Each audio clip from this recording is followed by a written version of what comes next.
Welcome, everyone. This is John Levitsky, and on behalf of Financial Poise and our panel of speakers, Chris Horvey and Michael Pachter, we are glad you are here.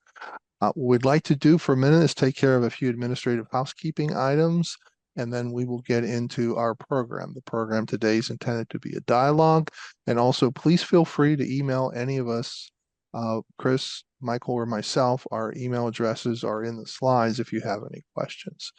So with the administrative items, today's program is brought to you by Financial Poise, and Financial Poise has a few financial sponsors to thank for underwriting today's program. We thank MOOD Mood Cannabis. Thank you. We also thank Type to Learn, Sunburst Digital, one of the #1 products for typing apps for education. We also thank MaxX Asset, a restructuring and insolvency professional services firm. Thank you. Today's program is provided obviously for general information purposes. If you have a specific case, please consult with your advisors, your legal, your financial, or other appropriate advisors. Today's program is not intended or designed to provide specific advice regarding any particular matter. Now, I'd like to briefly introduce our faculty. Chris Horvey is a partner with Raines Feldman Luttrell. He is based here in Chicago. As I said there in the slides, his bio is there. There's a LinkedIn connection where it says read more, and his email address is there. An additional Michael Pachter, his bio and email address and LinkedIn address or LinkedIn connection are there as well. Chris is a longtime attorney who represents creditors and debtors and lenders in bankruptcy and workout matters. He has experience across the U.S. Michael handles valuation and forensic accounting and economic damages cases as an expert. I also have a background in business valuation and forensic accounting and commercial damages expert work. I am with HKA here in Chicago. So today we're going to talk about avoidance actions in bankruptcy and how to avoid them. This is part of the complex financial litigation series. There's a set of programs in the series. This is the 4th one. If you have not had the opportunity to attend the others, they are available through the Financial Poise website. Through an on-demand subscription process, you can watch them again. And then let's get into our program. Defending against bankruptcy avoidance actions. And the way we'll work this sort of a roundtable, I'll pose a question to Chris or Mike, and then we'll offer a couple minutes of comments. And then it's possible there may be some further dialogue. Michael or Chris may like to add something. So we are going to start at the beginning. Chris, what is a bankruptcy avoidance legal action? What is it? Well, it's a lawsuit typically, or it can precede a lawsuit in the way of a settlement demand asserted by a bankruptcy estate or debtor or trustee against a party that has received a pre-petition transfer from the debtor, which is deemed voidable under current parlance. There is a whole series of uniform state laws now called the Uniform Voidable Transactions plural Act that spells out the legal framework for these kinds of transfers. And in general terms, they can be split among 2 categories, both of which are spelled out in the bankruptcy laws. One under Section 547 for non-bankruptcy lawyers and non-lawyers, which is the preference statute. You got preferences on the one hand, and then on the other hand, you have something that is called in common parlance fraudulent transactions, and that's under sections 548, also 544, 546. And don't be misled by the usage of the term fraudulent transactions. We're not talking about typically about common understanding of fraud in the common sense definition of fraud. We're talking about a specific kind of transaction where the effect is to diminish the bankruptcy estate. And the broad difference between preferences and fraudulent transactions has to do with the fact that where you have a preference, it involves a transfer in payment of a pre-existing debt. Whereas if you have a fraudulent transaction, you don't have a pre-existing debt typically. What you have is something that looks like a giveaway on the part of the pre-bankruptcy debtor. In other words, a gift or some kind of insider transfer where somebody who shares ownership or has a family relationship with the debtor gets what in essence is a giveaway for no consideration.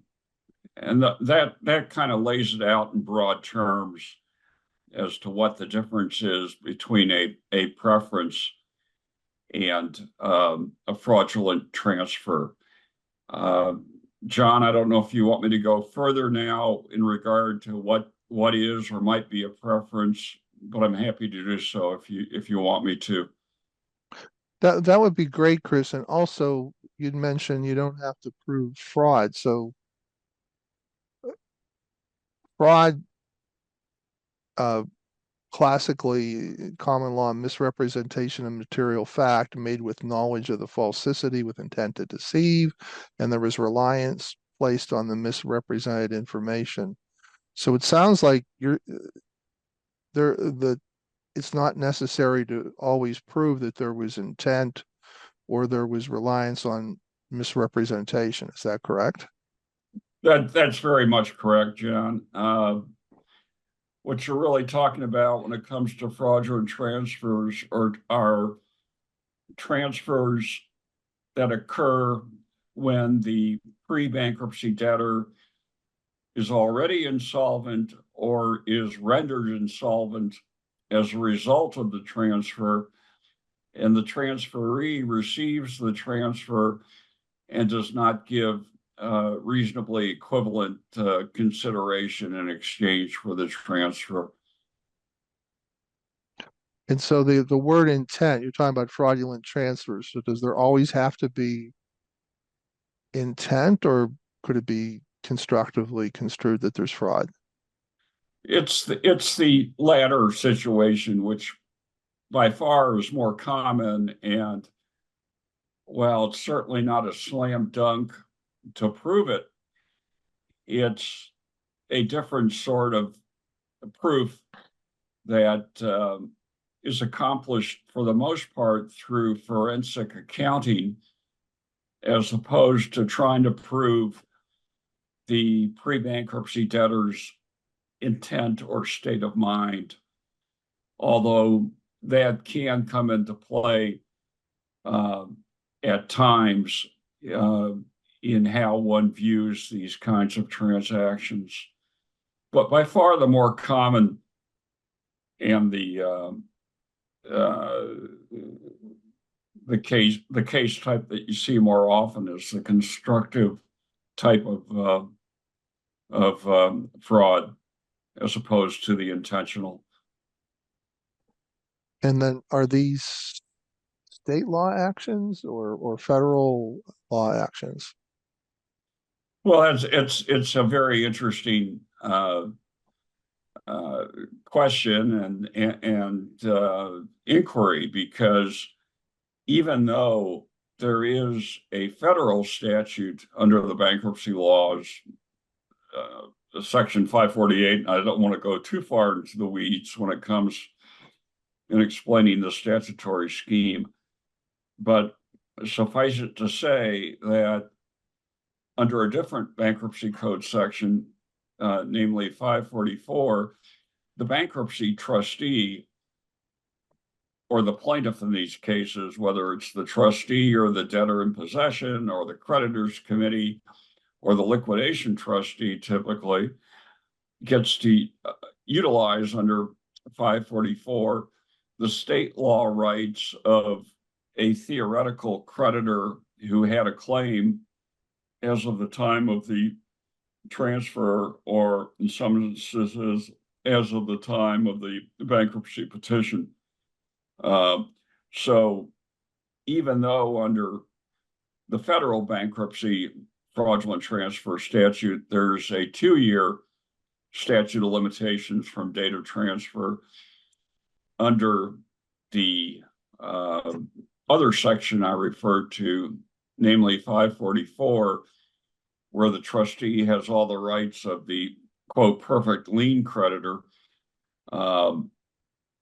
then the statute of limitations is typically 4 or 5 years under state law, with an additional year or more tacked on from date of discovery. So it's conceivable that you could have, a 5 or 10 year statute of limitations on these types of claims, which is obviously much longer than a 2-year statute. So in defining who the parties are to an avoidance action, you're Sure. talking, so you're talking about debtors, trustees, liquidation trustees, creditors. Like, how do they relate to each other, and can any or all of them bring an avoidance action? It's really a case by case analysis and situation, John. It's interesting how in complicated Chapter 11s these days, oftentimes, in order to make a quick exit from bankruptcy, the parties will agree to a plan of reorganization or liquidation where the rights of the bankruptcy debtor become vested in a so-called liquidating trust and liquidating trustee, who inherits, as a matter of court approval, all the rights of the bankruptcy debtor or trustee or debtor in possession. And that new person or party, the liquidation trustee, is the beneficiary of the rights and claims of the bankruptcy estate, and can sue to invoke or enforce the fraudulent transfer or preference laws.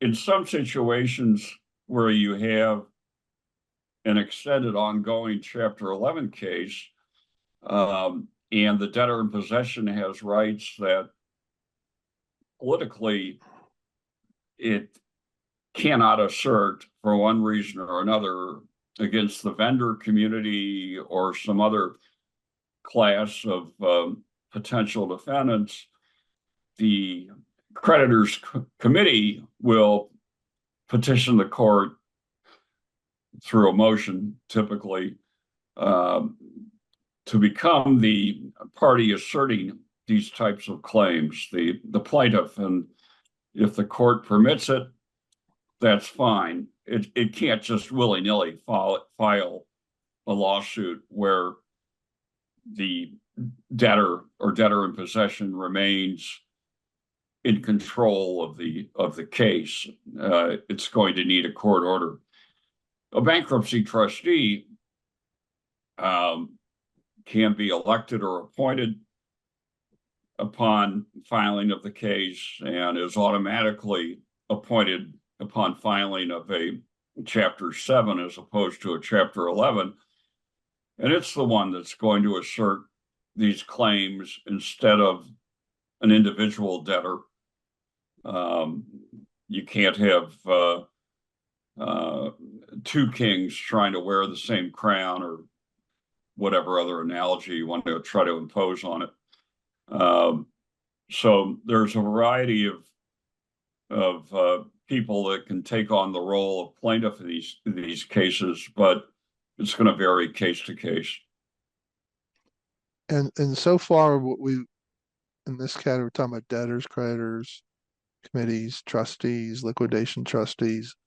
This is all bankruptcy federal law terms.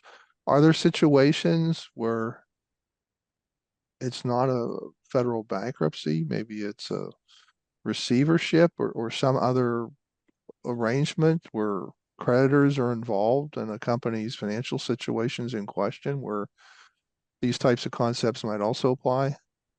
Absolutely. As I explained or attempted to at the outset, one of the frameworks for looking at these types of actions, one of the starting points is always going to be, what does state law say? And where you have state law in place and you don't yet have, or maybe never will have, a federal bankruptcy case, in those circumstances, state law makes it clear who can assert these claims. And typically it's a creditor with or without a judgment against the debtor that is attempting to assert the claims.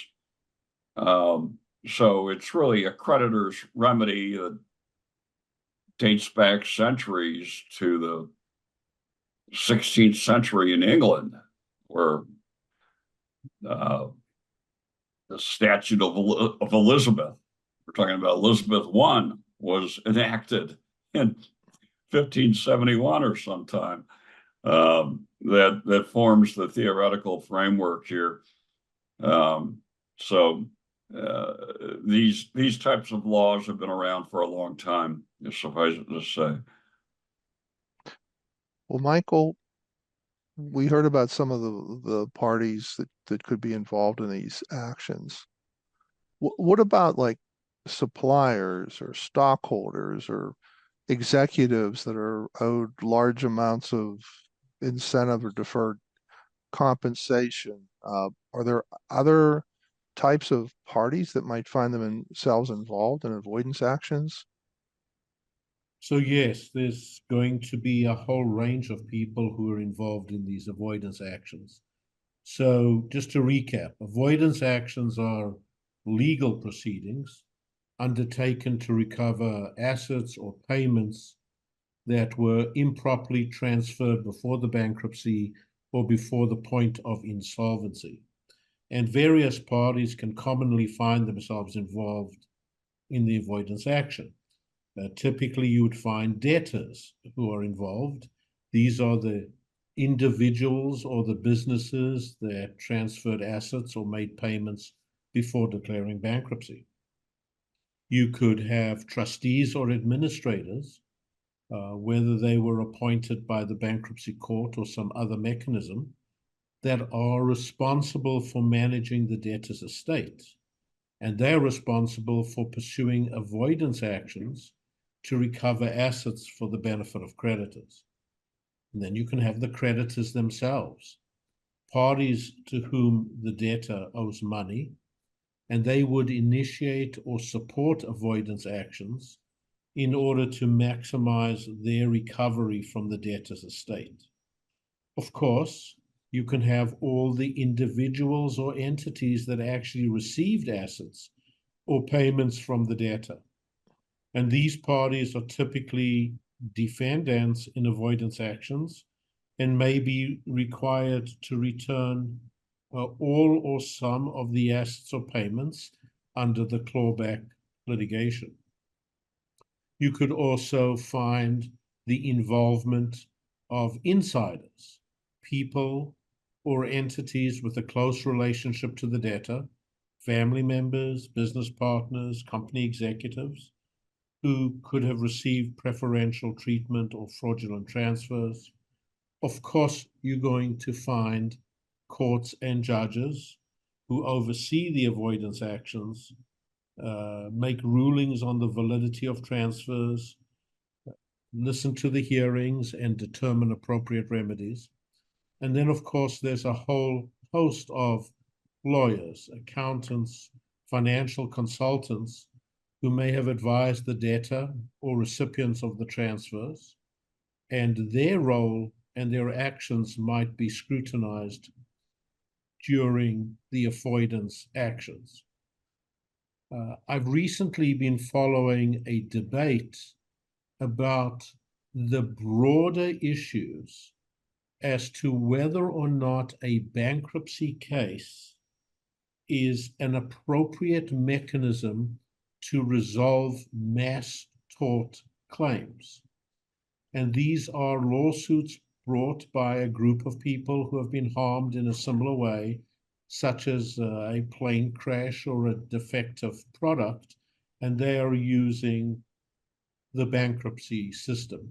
The example that currently comes to mind is the whole question of Purdue Pharma's blockbuster opioid oxycodone, which first came on the market in 1990s.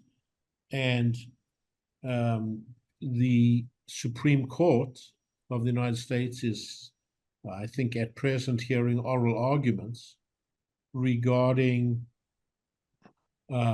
objections by the Department of Justice to provisions in the plan that release members of the Sackler family, which owns Purdue Pharma and controlled it until recently, from their civil liability for opioid-related claims.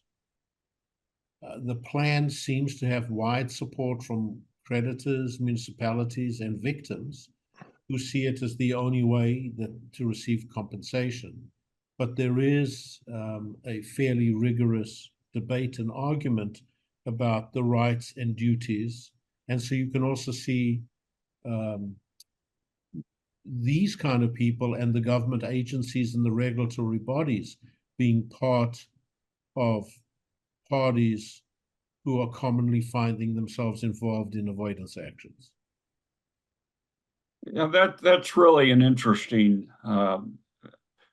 question, and it is a burning issue among large case practitioners in particular. And just to define and refine the issue and the debate a little bit further, the court has held oral argument on this issue, and the specific issue is whether non-filers like the Sackler family can get a discharge from claims along with the filing party, the company that they owned and controlled, even though they themselves have not filed for bankruptcy. And it'll be very interesting to see how the court rules, because you did have dissenting creditors who in some cases opposed the release and thought they could probably hit the family for even greater recoveries outside bankruptcy than the family was willing to give up in bankruptcy. That certainly is a burning issue at some level of bankruptcy law. Well, thank you.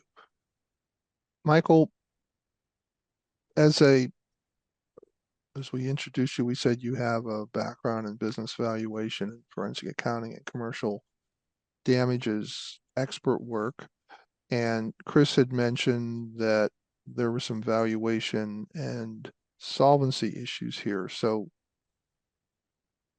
from a forensic perspective, basically using your expert skills and presenting objectively to a court of law, what types of issues would you as a valuation expert be able to help with? Thank you. As a forensic accountant and business valuation expert, like you and others with these credentials, I believe that the valuation expert plays an important role in avoidance actions by providing expertise on various financial and valuation issues as part of assisting the fact finder to reach his or her decision. So the valuation expert could either determine the value of the transferred assets by assessing the fair market value of the assets that were transferred prior to bankruptcy to determine if they were overvalued or undervalued or properly valued, so as to evaluate whether the transfer was made for reasonably equivalent value. Another big part of the work that I do is assessing solvency or insolvency. I will analyze the debtor's financial condition at the time of the transfer to determine if the debtor was insolvent or became insolvent as a result of the transfer. To do that, I would look at 3 particular tests: the balance sheet test, the cash flow test, and the capital adequacy test, in order to evaluate insolvency at a particular point in time. My work could continue to actually identify the fraudulent transfers. I could assist in evaluating the transactions to identify if they were made with actual intent to hinder, delay, or defraud creditors, or to determine if a transfer was made without receiving the reasonably equivalent value in return. As to the issues of preference analysis, I have and could and will review payments made to creditors within the 90-day period that is the subject of the test, which period is 1 year for insiders, and that is either 90 days or 1 year prior to the bankruptcy filing, in order to identify preferential payments that may be subject to clawback and recovery. I would compare the payments made to normal business terms to determine if they were outside of the ordinary course of testimony. The mechanism by which I provide my study to the fact finder is through expert testimony.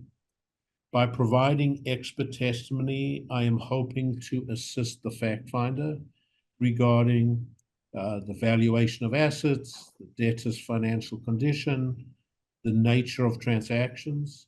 Sometimes I'm just there to explain complex financial concepts or understand the valuation methodologies to the court.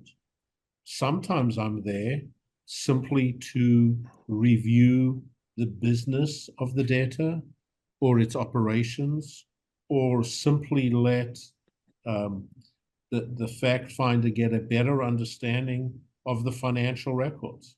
Sometimes my testimony relates to the accounting books and records, the debtor's business operation, the nature, timing, extent of its financial records. Oftentimes, I reconstruct the financial records of the company to eliminate any misstatement or falsification or gaps that may have occurred. In the period up until the debtor filing bankruptcy, they just simply may not have kept their accounting books and records up to date. I would also assist in valuing contingent liability, contingent assets, future claims, litigation outcomes, value intangible assets like intellectual property, and provide any other assistance that I believe would assist the fact finder to resolve the dispute. Thank you, Michael. You used the term reasonably equivalent value. Is that a term of art? And if so, what does that mean? And is that same or different as adequate value? So reasonably equivalent value is, I understand, a definition made by the courts, and it is in place so as to compare the asset that left the debtor to the value that was received. It's my understanding that the debtor or the trustee must show that the debtor did not receive reasonably equivalent value in exchange for that particular transaction.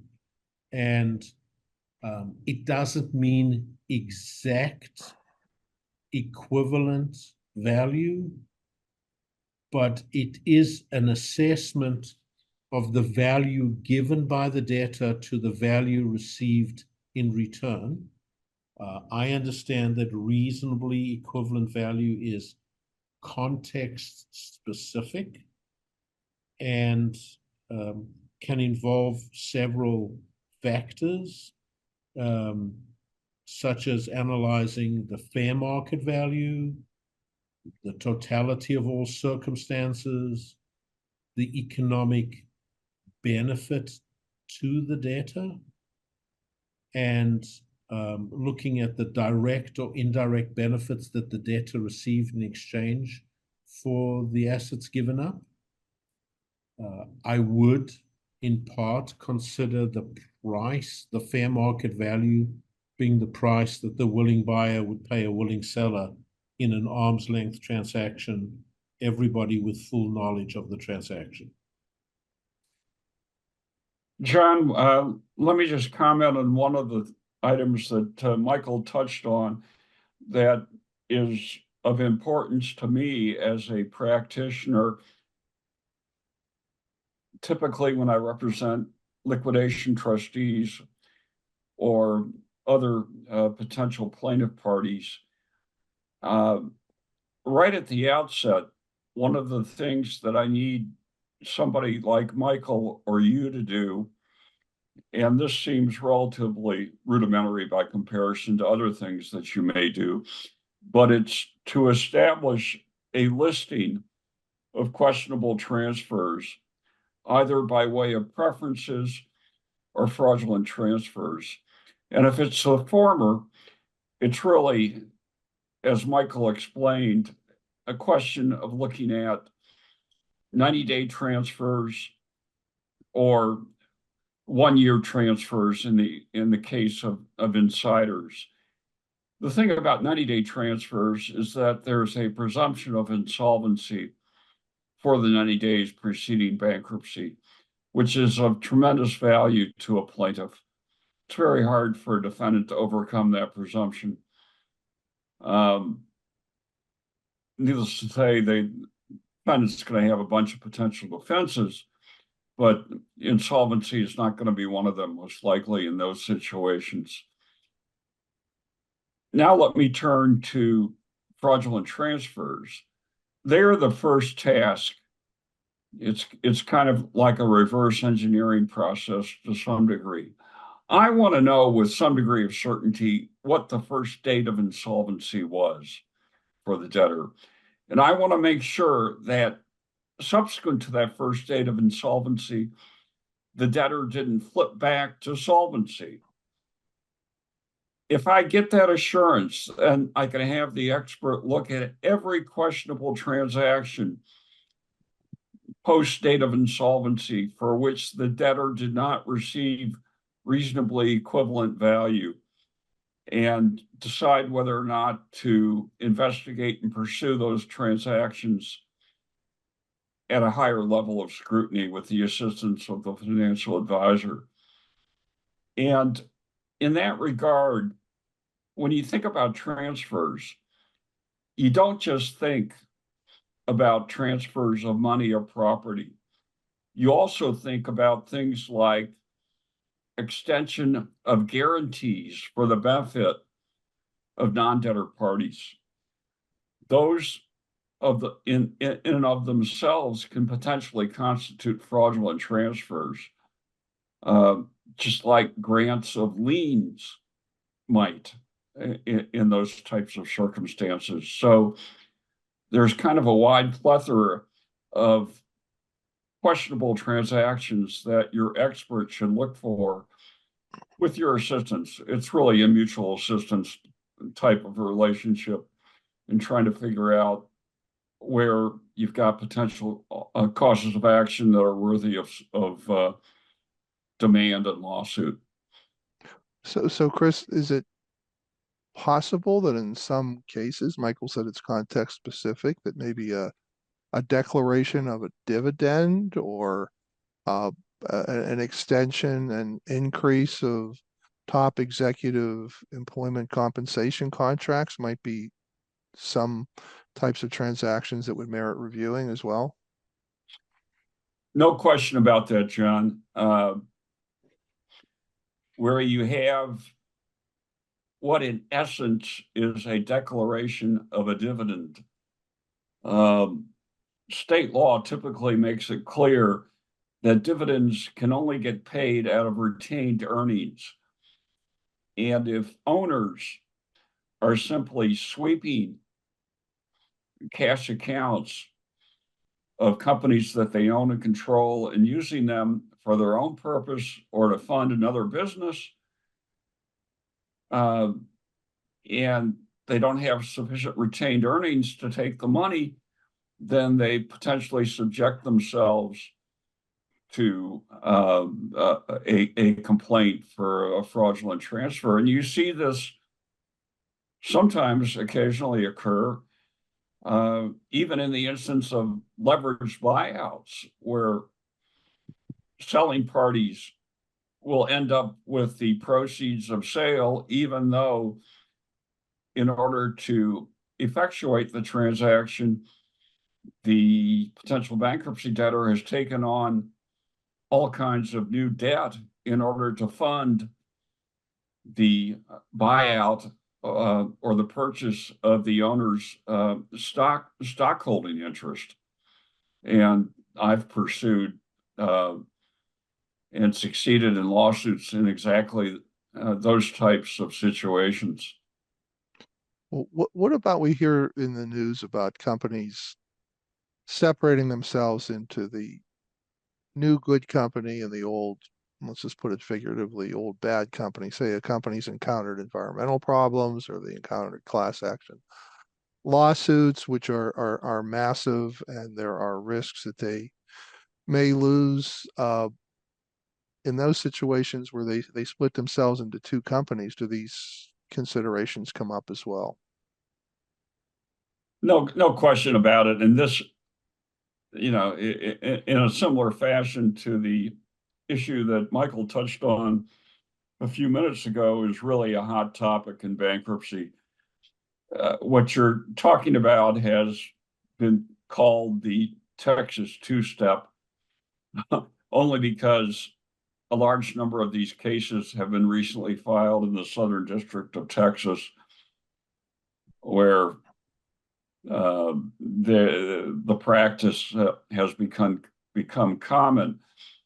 The theory from the debtor's standpoint is that you can separate the company into, quote, a good company and a bad company. And the bad company is the one that, quote, owes the plaintiffs, the victims in mass torts, whatever might be owed, and takes on their obligations and liabilities. But the justification for the split up is that the original company gives the new company, the bankruptcy filer,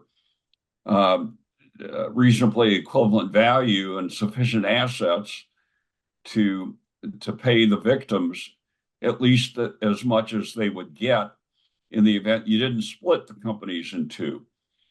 So that's the theoretical justification.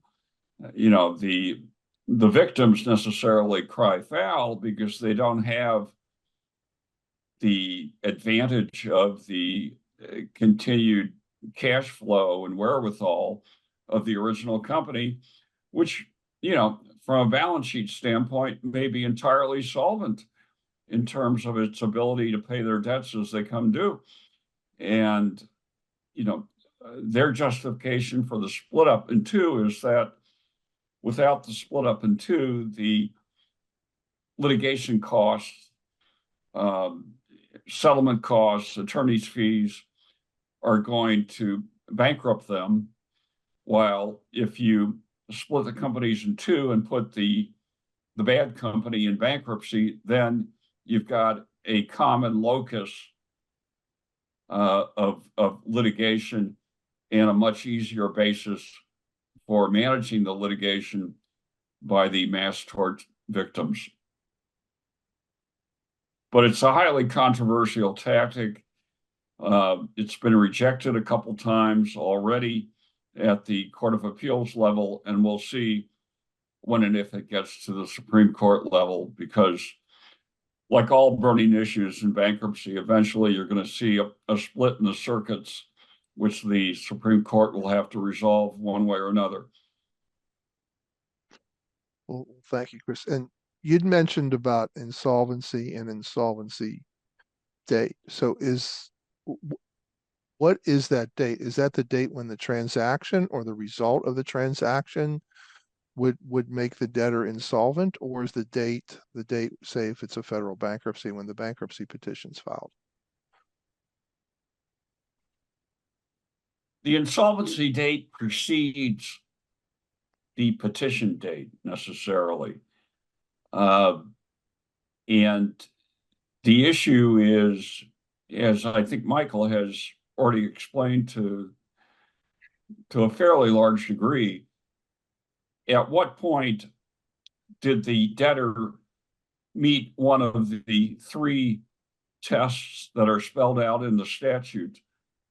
And the most common of those tests being the balance sheet test as defined by fair value accounting. And Michael can explain far better than me what fair value accounting means, because I'm never quite sure. But it basically means drilling down on the asset and liability values to determine what they truly are, as opposed to what they might be under non-bankruptcy GAAP accounting. And you've got to make sure from a plaintiff standpoint that the insolvency persists during the period after the first date of insolvency through the petition date, because on occasion the company can flip back into a solvency situation, which might negate the lawsuit. So Michael, when you're brought in to do expert work, one, how important is evaluation measurement date in your analysis? And two, is it possible that there could be more than one date, or maybe a series of a period of time over which you're doing multiple analyses over different dates? Actually, the fair value date is kind of critical. Imagine if you were valuing a company the day before the COVID pandemic was known and valuing it a day later when the COVID pandemic was known. And the primary important wording for a valuation person is what is known and knowable at the date of the particular transaction. And what you really have to do in figuring out the date is you're bringing together all of the body of knowledge regarding the debtor at that date. And one date, the company can change its value materially in one date. The fair value date is crucial because it ensures the accuracy, consistency, and relevance of the financial information in order to make decisions. So if a company declared a dividend with a particular set of body of knowledge regarding the company, and they had knowledge of what was known and knowable at a particular time, and now a month later there's COVID or the war in Ukraine or any other external event which changes the valuation, the fact finder may say that the debtor correctly made a decision about making a distribution of a dividend at a date when it believed or it had knowledge or it was known and knowable that the company was insolvent. Going back for 1 minute to the question of dividend that we talked about earlier, in the question of dividend, sometimes a company, and some of my biggest cases have involved not a dividend which is X number of cents per share, but a dividend where a company actually declares a dividend of an entire subsidiary of a holding of a wholly owned subsidiary of a wholly owned company. So imagine you had a conglomerate that was the debtor, and the debtor decides to declare a dividend of the entirety of its shares in a subsidiary. You have the same principles involved as if you were making a cash dividend, but you have the extra complication about what is the value of that subsidiary at a particular date in time. What is known and knowable about the fair market value of that dividend at that moment. I also want to tie this back to the balance sheet test. And the balance sheet test is simply comparing the assets of the debtor to the liabilities of the debtor at fair value. It's a fair value test, but essentially, as my understanding, and I would be very happy for Chris to weigh in, that is a fair market value test. Yeah, that accords with my understanding, Michael.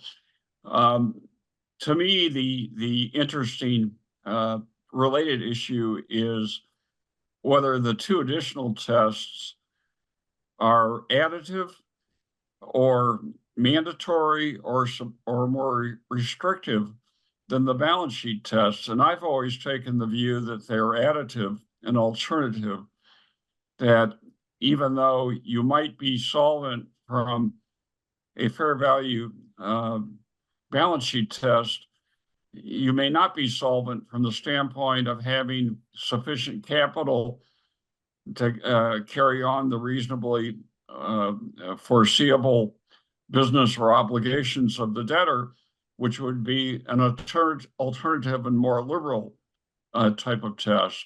And regardless, I think it's very clear, in my mind at least, that you don't have to meet all three, that meeting any one of them will suffice. I think that there's a recent Seventh Circuit case only decided this past Monday. It's called In the Matter of International Supply Code. And for the lawyers out there, I'll give you the appeal citation, which is 23-2965, where Judge Easterbrook of the Seventh Circuit, who has frequently written on bankruptcy, has made it pretty clear that any one of the three tests is meeting any one of the three tests is sufficient, that meeting the balance sheet test alone is not mandatory. Well, as a follow-up, Michael, Chris, I wanted to offer an example. When I worked on the Lehman Brothers bankruptcy investigation about 14, 15 years ago, that was one of the largest bankruptcies in history. And one of the issues that arose was, from a balance sheet perspective, they had a very large amount of derivative and relatively illiquid assets, illiquid by their nature. And then when the market suddenly changed adversely in the fall of 2008, the issue was, well, is it possible that these assets still have a lot of value, but they can't be readily converted to cash without taking some sort of massive fire sale discount? And so I'm raising that for two reasons. One, are these three tests really designed to try to provide some insight into how to resolve that issue? In other words, is it possible there could be positive value from a balance sheet test perspective, but there's be an inability to pay the bills of the company near term, and maybe in the short term, the cash flow test would not be met? And then the Lehman Brothers bankruptcy turned out to be turned out to have an unusual and positive outcome for some investors. The bondholders that held to the end actually recovered more than 100% on their investment. And so that's sort of highlighted how important this issue was. But the timing, and like Michael said, you're valuing assets of a point in time and doing a forward look, you have to deal with the situation as of that date. So that's a long way of saying those two tests, is there a reason to try to deal with resolving that issue as to whether there could be a positive balance sheet test value, but yet an inability to be liquid enough to pay your bills? Yeah, I'm not myself familiar with the specifics of the Lehman case like you obviously are, but I think the general answer is that even though you may have a solvent estate, which by the way could wipe out preferences, since one of the defenses a preference defendant can assert is that, hey, if I'm going to get paid in full anyhow, there's no need to sue me, which is kind of an interesting aspect of discussing preferences. But what you asked and what I'm attempting to answer is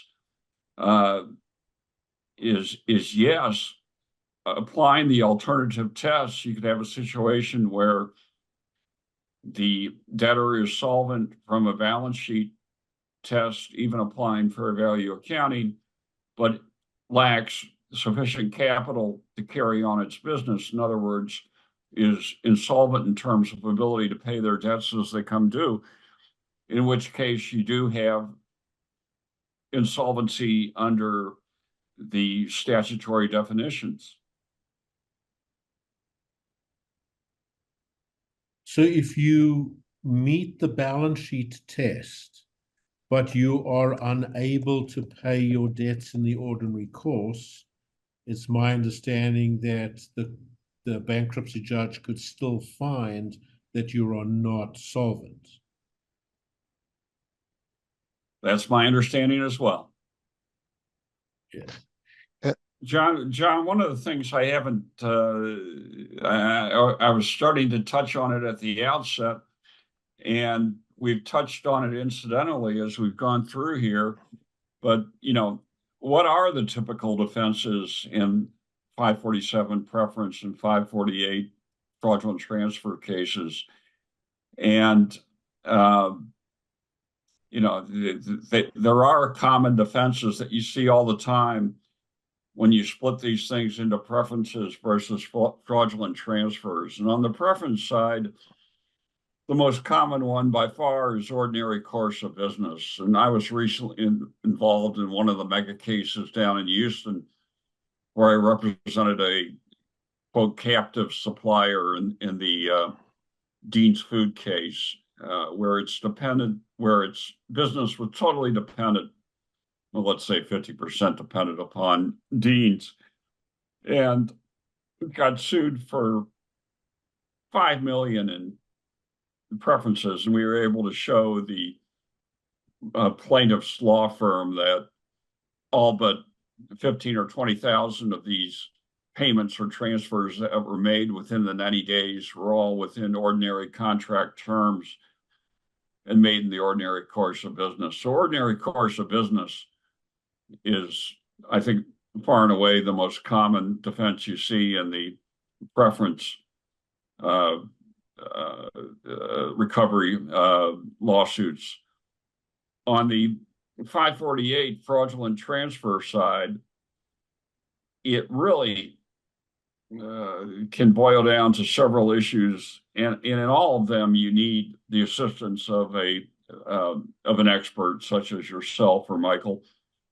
And there, the defense is, what was the value that was allegedly received as reasonably equivalent in exchange for the transfer? And was the debtor truly insolvent at the time of transfer, or did it become solvent at any time after the transfer? And in both cases, it really boils down to frequently a battle of the experts over who can better convince the bankruptcy judge or whatever tribunal is deciding the case, which is the more appropriate and correct opinion. Well, thank you. I will say this also gets a little more complicated where you have a Ponzi scheme, because sometimes you're also analyzing clawbacks and recoveries in Ponzi scheme, even after somebody may have received a full return of their money. So somebody could have invested money in a Ponzi scheme, received the return of their capital, and then be asked to return back that money in a clawback transaction. And now you're having to go through a unique legal mechanism for the Ponzi scheme and a unique separate test of the three tests of solvency. So, like the you're getting to an area that's a very keen interest to one of the attorneys in my firm, Kathy Phelps, who frequently is a receiver in Ponzi type cases and pursues these types of claims all the time. And to a gross degree, the case law that has grown out of these cases favors plaintiffs, merely because the transferee or recipient is owed something by the bankruptcy debtor in the way of investment does not mean that the repayment of their capital can't constitute a fraudulent transfer. And that's how the case law has basically turned out so far. We'll see what more develops on that score. But there's a whole wide variety of situations that I alluded to previously that can involve fraudulent transfers, including the granting of liens and guarantees.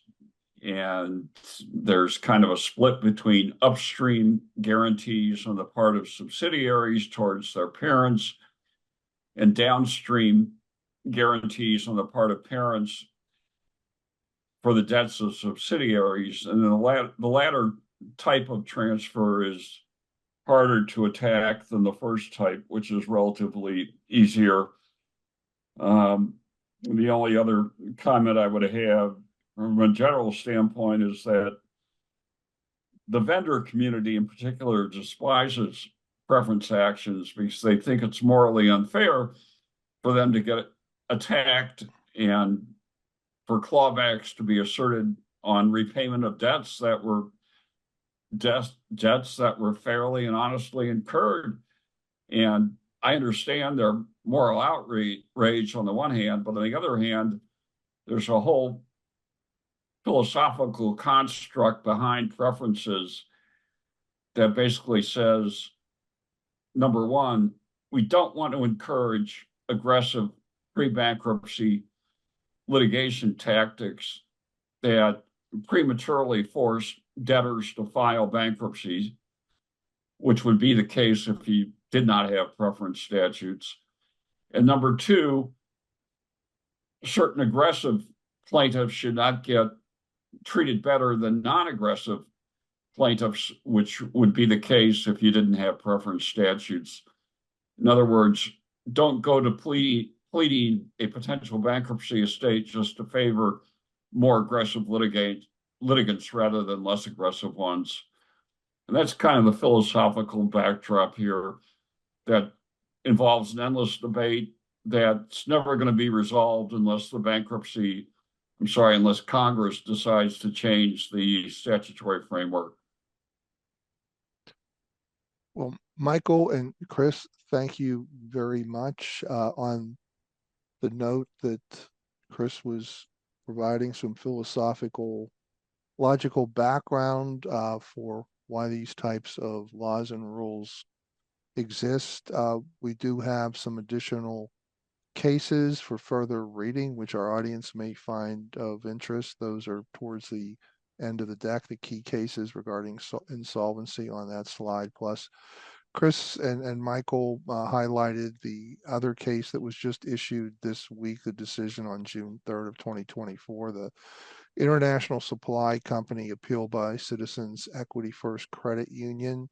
That is a case that we would add to that list next time that we would put this deck together. So we hope you find those of interest. And so in closing, I want to thank our speakers, Michael Pachter and Chris Horvey, for an interesting dialogue here on the topic of avoiding bankruptcy avoidance actions, no pun intended. And on behalf of Financial Poise, we thank all of our listeners, whether you're live today during the premiere or you're picking us on demand. We thank you for your time and interest and look forward to talking with you and seeing you again on a future Financial Poise program. This concludes our program. Take care, and we'll see you another day. Bye-bye. Thank you, John and Chris. Thank you very much.